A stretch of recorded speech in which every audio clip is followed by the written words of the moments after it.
ঢাকার গণপরিবহনে শৃঙ্খলা আনতে ও যাত্রী ভোগান্তি কমাতে 2021 সালের ডিসেম্বরে যাত্রা শুরু হয়েছিল ঢাকা নগর পরিবহনের। পরিকল্পনা ছিল রাজধানীর গণপরিবহনকে এক ছাতার নিচে আনার। যদিও 3 বছর পেরিয়ে গেলেও এই পরিকল্পনা আলোর মুখ দেখেনি। আর 5ই আগস্টের পর পুরোপুরি মুখ থুবড়ে পড়েছে বাস রুট রেশনালাইজেশনের প্রকল্প। এমন পরিস্থিতির মধ্যেই বৃহস্পতিবার দুপুরে বিদ্যুৎ ভবনে সড়ক পরিবহন খাতে শৃঙ্খলা জোরদার, যানজট নিরসন এবং বায়ু দূষণ নিয়ন্ত্রণে আলোচনায় বসেন অন্তর্বর্তী সরকারের 4 উপদেষ্টা। বৈঠকে অংশ নেন সড়ক পরিবহন সংশ্লিষ্টরাও, যেখানে এলো নতুন সিদ্ধান্ত। 25শে ফেব্রুয়ারি থেকে রাজধানীর শতাধিক রুট বিলুপ্ত করে 42টি রুটে চলবে গ্রিন ক্লাস্টার নামে পরিবহন। বিআরটিএ যদি এর মধ্যে যদি তাদের অবস্থার উন্নতি করতে না পারে, তাহলে বিআরটি এর বিরুদ্ধে ব্যবস্থা গ্রহণ করা হবে। এবং বিআরটিকে যেটা পরামর্শ দেওয়া হয়েছে, তাদের যে এই যে ফিটনেস চেক করা এবং ড্রাইভিং করার জন্য এটা তাদের যে ব্যবস্থা, এটা অপর্যাপ্ত। এটা অন্যান্য গ্যারেজকে দিয়ে এবং অন্যান্য ড্রাইভিং স্কুল কিংবা কারো সহায়তা নিয়ে, পুলিশের সহায়তা নিয়ে এটা আরও দ্রুততর করতে হবে।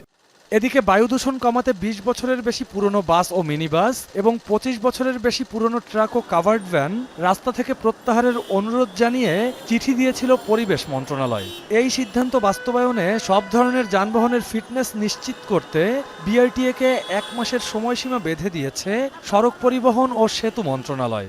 গ্রিন ক্লাস্টারের মানে হচ্ছে যে ওখানে আর ব্যক্তিগত গাড়ি, ইন্ডিভিজুয়াল গাড়ি হিসেবে চলবে না, এগুলো কোম্পানি হিসেবে চলবে, যাতে তাদের মধ্যে একটা অশুভ প্রতিযোগিতা যাতে না হয়।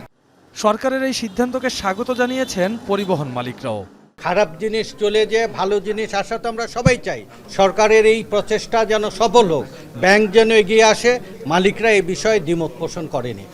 এদিকে যানজটের কারণে দেড় যুগে ঢাকার সড়কে যানবাহনের গড় গতিবেগ 21 কিলোমিটার থেকে 4.8 কিলোমিটারে নেমে এসেছে। তাই যানজট নিরসনে সবার সম্মিলিত সহযোগিতা চেয়েছেন পুলিশ মহাপরিদর্শক। এটা দীর্ঘদিনের সমস্যা এবং এটা নিয়ে আলাপ আলোচনা হাজার হাজার ঘন্টা হয়েছে।